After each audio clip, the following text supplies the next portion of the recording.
This week on A Viddy Life, it's bad hair days, you guys, they happen. So we're going to do a tutorial on 3 different ways to tie a headscarf.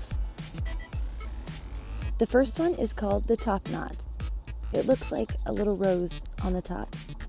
So this particular scarf that I used was quite large. So fold yours in half and then fit it to your head and then bring it to the back. And you're going to crisscross the back and bring the ends to the front.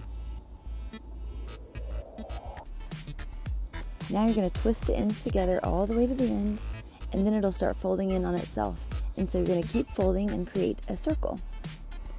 And then whatever that little piece is left, just tuck it right in underneath that little rose. Now here's a pro tip. Get an elastic and tie it around for extra security. Okay, our next look is called all wrapped up.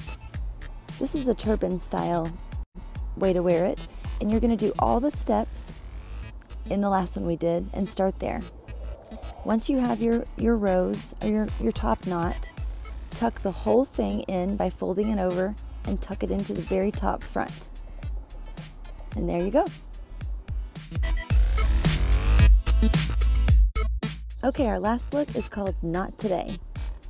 And for this one, you're going to fit the scarf to your head, pull the ends to the front, and instead of twisting, you're going to knot it. Then you're going to knot again, so you'll have a top knot formed. Then take the ends, wrapping them around to the back, and then you can knot it to the side or the middle, whatever look you prefer. And that's it, guys. I hope you enjoyed this tutorial. Like our videos and subscribe for extra content. Thank you so much for watching. Let us know what you think. We love you guys. Comment below, subscribe and comment.